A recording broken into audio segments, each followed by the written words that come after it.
नमस्कार दोस्तों, knowledge team centre of learning में आपका स्वागत है। आपके एग्जाम प्रिपरेशन को और बेहतर बनाने की तरफ एक कदम। दोस्तों, इकोलॉजी और एनवायरनमेंट के अंतर्गत हम मिटिगेशन स्ट्रेटजी यानी समन रणनीति के बारे में डिस्कस कर रहे थे। बेसिकली क्लाइमेट चेंज जो हो रहा है उसको प्रभाव को कम करने के लिए जो भी मिटिगेशन स्ट्रेटजीज हम अडॉप्ट कर सकते हैं उनका डिस्कशन कर रहे थे। इसी सीरीज में हमने फर्स्ट लेक्चर में कार्बन सिक्वेस्ट्रेशन के बारे में डिस्कस किया। अगर आपने नहीं देखा है लेक्चर तो नॉलेज टीम की प्लेलिस्ट में जाकर देख सकते हैं। आज हम कार्बन क्रेडिट के बारे में डिस्कस करेंगे जो कि एग्जामिनेशन पॉइंट ऑफ व्यू से बहुत ही ज़्यादा महत्वपूर्ण है। चलिए स्टार्ट करते हैं आज लेक्चर स्टार्ट करने से पहले आपसे अनुरोध है नॉलेज टीम को जरूर सब्सक्राइब कर लें और नेक्स्ट वीडियो की नोटिफिकेशन के लिए बेल आइकन को जरूर दबा लें। बेसिकली जान लेते हैं कार्बन क्रेडिट होता क्या है।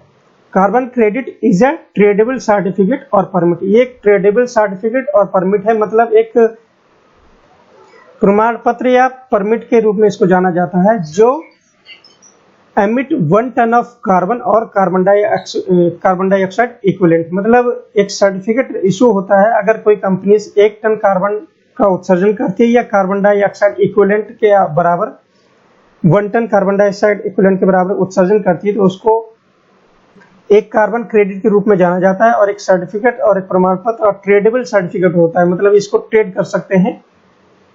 कैसे ट्रेडेबल है, कैसे ट्रेड करते हैं, इसके बारे में डिस्कस करेंगे नेक्स्ट स्लाइड्स में। यहाँ पर यही जान लेते हैं कि कार्बन क्रेडिट बेसिकली एक ट्रेडेबल सर्टिफिकेट और परमिट होता है जो रिप्रेजेंट करता है कि कोई कंपनी 1 टन कार्बन या उसके समतुल्य 1 ton of carbon dioxide equivalent का उत्सर्जन करती है।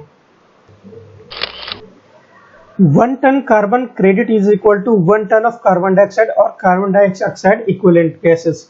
मतलब यहाँ पर जैसे हमने अभी डिस्कस की, एक कार्बन क्रेडिट का मतलब क्या होता है कि 1 टन कार्बन डाइऑक्साइड और equivalent to 1 ton carbon dioxide equivalent gases जो भी होती है उनके बराबर होता है। तो ये बहुत इंपॉर्टेंट है एग्जामिनेशन पॉइंट ऑफ व्यू से कि एक कार्बन क्रेडिट का मान क्या होता है। वो एक कार्बन क्रेडिट का मान 1 टन कार्बन डाइऑक्साइड के बराबर होता है या 1 टन कार्बन डाइऑक्साइड के बराबर और गैसें हैं उन वो जो उत्सर्जन होता है उनका उनके बराबर होता है।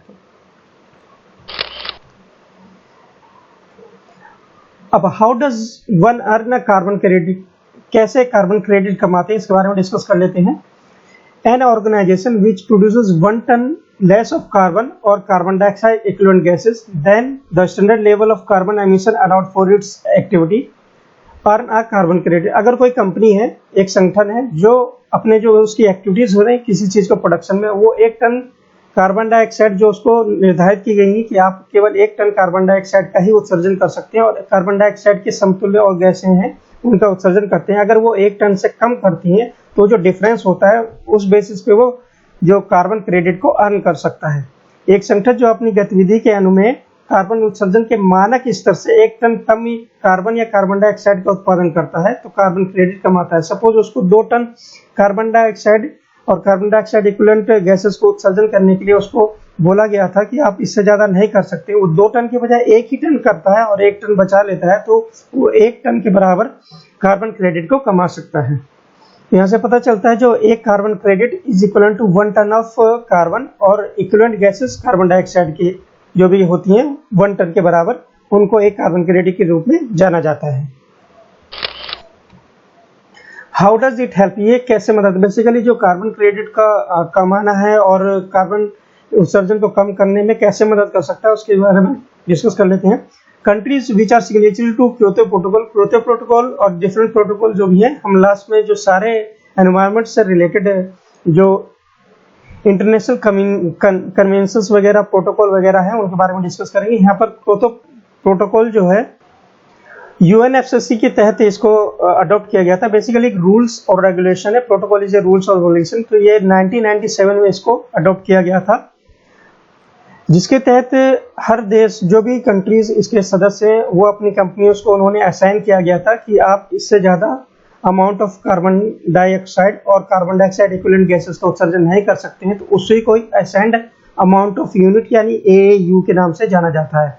यूएनएफसीसी के क्योतो प्रोटोकॉल पर हस्ताक्षर करने वाले देशों ने अपनी कंपनियों के लिए गैस उत्सर्जन मानदंड निर्धारित किए गए थे जिसे निर्दिष्ट राशि इकाइयां बोला जाता है। मतलब कौन कंपनी कितने उत्सर्जन कर सकती है कार्बन डाइऑक्साइड का और कार्बन डाइऑक्साइड इक्विवेलेंट गैसों का, ये सब उनको असाइन किया गया था क्योतो प्रोटोकॉल के अंतर्गत और जो आया था यूएनएफसीसी के तहत। इस तरीके से हर कंपनीज को एक लिमिट दी गई थी कि आप इससे ज़्यादा कार्बन डाइऑक्साइड या इक्विवेलेंट गैसेस का उत्सर्जन नहीं कर सकते। यहाँ पर हम जो इंडस्ट्रीज का क्लासिफिकेशन इंडिया ने जो क्लासिफिकेशन इंडस्ट्री को कर रखा है उसके बारे में थोड़ा डिस्कस कर लेते हैं। जो रेड कैटेगरी इंडस्ट्री है उसमें एक पोल्यूशन इंडेक्स लेवल होता है, उसके तहत एक इंडेक्स बना गया है। अगर उसका स्कोर पोल्यूशन इंडेक्स लेवल के तहत 60 है और ज़्यादा है तो रेड कैटेगरी में आते हैं इंडस्ट्रियाँ। और ये जो पोल्यूशन इंडेक्स किस बेसिस पर बनाया गया है अभी हम डिस्कस करेंगे। तो यहाँ पर जो पोल्यूशन इंडेक्स किसी इंडस्ट्री का अगर 60 है या उससे ऊपर है तो रेड कैटेगरी इंडस्ट्री मतलब वो पॉल्यूटिंग बहुत ही ज़्यादा इंडस्ट्री है, जैसे शुगर इंडस्ट्री यानी चीनी उद्योग हो गया, थर्मल पावर प्लांट हो गया, पेंट इंडस्ट्री हो गया, ये रेड कैटेगरी के कुछ एग्जाम्पल है। वहीं पर ऑरेंज कैटेगरी की इंडस्ट्री की बात करते हैं जब उनका पोल्यूशन इंडेक्स लेवल 41 और 59 के बीच में होता है, मतलब 60 से कम और 40 से ज़्यादा।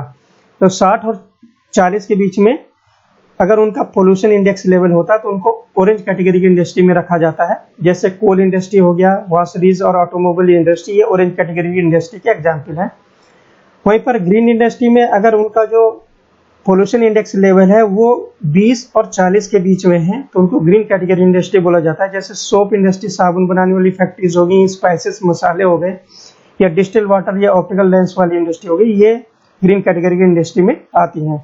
वहीं पर व्हाइट कैटेगरी की इंडस्ट्री अगर उनका पोल्यूशन इंडेक्स लेवल 20 से नीचे है यानी 1 से लेकर 19 तक तो व्हाइट कैटेगरी इंडस्ट्री होती है। जैसे bio fertiliser, bio pesticides, medical oxygen, electrical electronics, ये जो इंडस्ट्री है ये व्हाइट कैटेगरी इंडस्ट्री है। एग्जामिनेशन पॉइंट ऑफ से बहुत ही ज़्यादा इंपॉर्टेंट है। ये 4 क्लासिफिकेशन जो इंडस्ट्री का है ये पोल्यूशन इंडेक्स लेवल पर बेसिकली इनको डिफाइन किया गया है। पोल्यूशन इंडेक्स लेवल भी 4 चीज़ों पर निर्भर करता है, उसी हिसाब से उन्होंने पोल्यूशन इंडेक्स लेवल बनाए हैं। जैसे पहला एमिशन है यानी उत्सर्जन, जो प्रदूषण जो भी होता है कितना वो प्रदूषित करती है।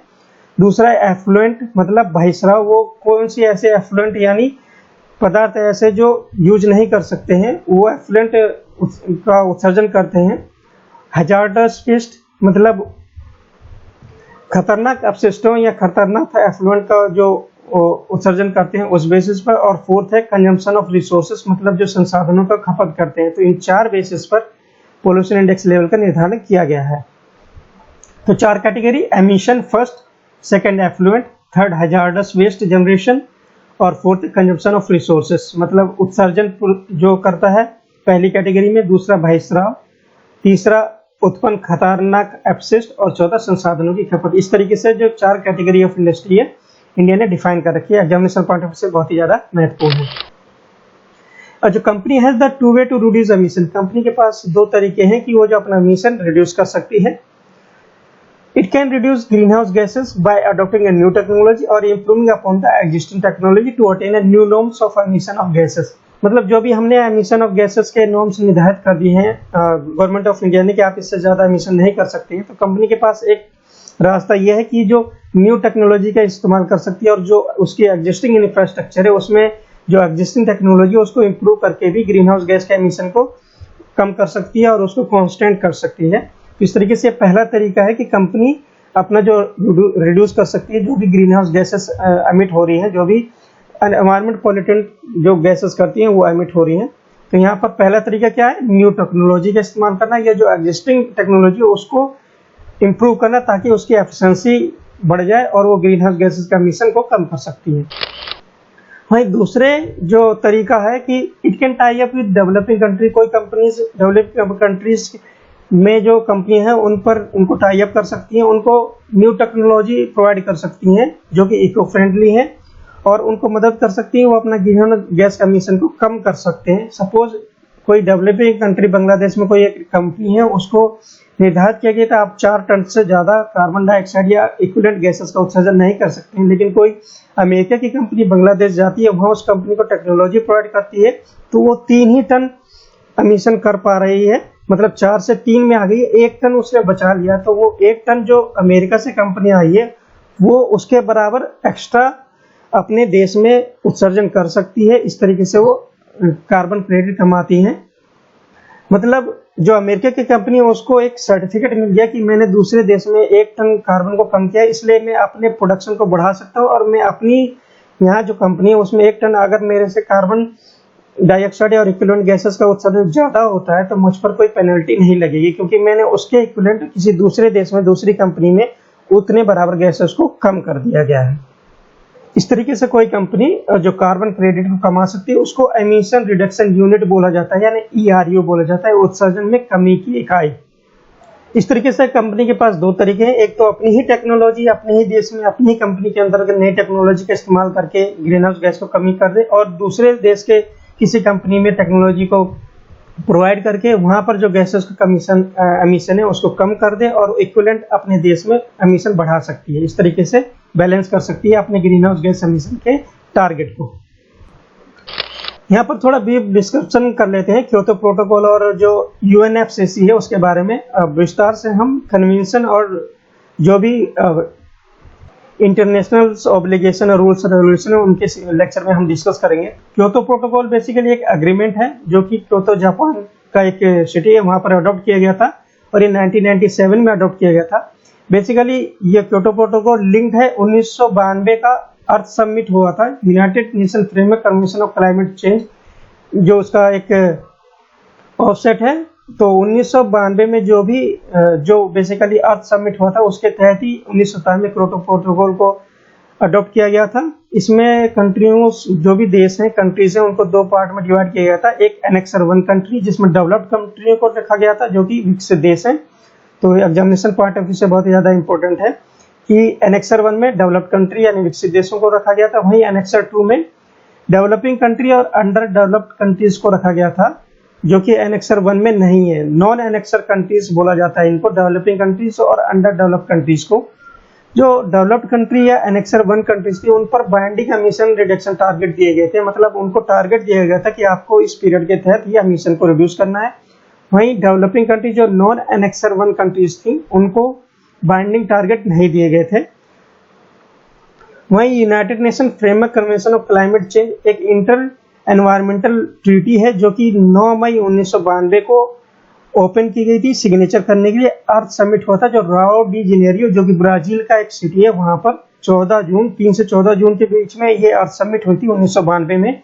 उसके तहत UNFCCC का उद्भव हुआ था और फाइनली जो ये ट्रीटी है वो 21 मार्च 1994 में फोर्स पर आए थे, केम इनटू फोर्स, मतलब ये इसमें देशों ने सिग्नेचर किया तो इसके पश्चात ये came into force on 21 March of 1994। यहाँ पर हम डिस्कशन कर रहे हैं, एंड लार्ज वे में हम डिस्कस करेंगे क्या है, क्या प्रोसेस है और इनके जो आउटकम है वो क्या हुए हैं। इस तरीके से दोस्तों आज के लेक्चर में हमने मिटिगेशन स्ट्रेटजी के तहत ये सेकंड लेक्चर है, इसमें हम कार्बन क्रेडिट के बारे में डिस्कस किया कि कार्बन क्रेडिट क्या होता है और कोई कंपनी को निर्धारण कैसे किया जाता है कि वो कितना एमिशन रिडक्शन कर सकती है, और इंडिया में कंपनी उसका क्लासिफिकेशन कैसे किया गया है। आपको लेक्चर कैसे लगा प्लीज कमेंट बॉक्स में जरूर बताइएगा। नॉलेज टीम से जुड़ने के लिए धन्यवाद।